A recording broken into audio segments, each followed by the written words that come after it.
Hello guys, ഇന്ന് ഐറേൻ്റെ ചോറൂണാണ്. രാവിലെ തന്നെ എണീച്ച് റെഡിയായി. ഇത് നമ്മുടെ പാലക്കാട് വീടിൻ്റെ വ്യൂ ആണ് ഫ്രണ്ടിലത്തെ. എൻ്റെ അമ്മയും അമ്മേൻ്റെ ചേച്ചി തലേ ദിവസം തന്നെ വന്നിട്ടുണ്ടായിരുന്നു. ഐറേൻ്റെ മുഖത്ത് താജ്മഹൽ പണിയുന്ന എന്നെയാണ് നിങ്ങളെ കണ്ടുകൊണ്ടിരിക്കുന്നത്. ഞങ്ങളുടെ നാട്ടില് ബ്യൂട്ടി പാർലർ എടുത്തിന് പുഷ്പലത ചേച്ചി. എന്ത് സാരിയാണത്?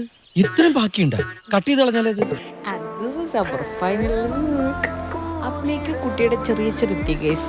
ചെറിയമ്മയും വലിയമ്മയും എല്ലാവരും കൂടെ ഐറയ്ക്ക് പാലൊക്കെ കൊടുത്ത് സെറ്റാക്കി. ചെറിയമ്മയുടെ നേർച്ചയായിരുന്നു ഐറയ്ക്ക് പഴയകാവ് ക്ഷേത്രത്തിൽ നിന്ന് ചോറ് കൊടുക്കണമെന്ന്. ആസ് യൂഷ്വൽ നമ്മുടെ ഫോട്ടോഗ്രാഫർ നിജോപ്പൻ ഈസ് ഹിയർ ആൻഡ് നമ്മൾ ഐറയ്ക്ക് ചോറൊക്കെ കൊടുത്തു. എല്ലാവരും ചെറിയച്ഛനും ചെറിയമ്മയും അച്ഛനും അമ്മയും എല്ലാവരും ഹാപ്പിയായി. ആൻഡ് ഫൈനലി അൺഎക്സ്പെക്റ്റഡ് വീഡിയോയ്ക്ക് വേണ്ടി എക്സ്പെക്റ്റ് ചെയ്ത് നിൽക്കുന്ന കുട്ടിയുടെ ചെറിയച്ഛനാണ് ഗൈസ് ഇത്. വീട്ടിൽ ഞാൻ നല്ല സദ്യയൊക്കെ ഉണ്ടാക്കിയിട്ടുണ്ടായിരുന്നു. And see you in the next video. By.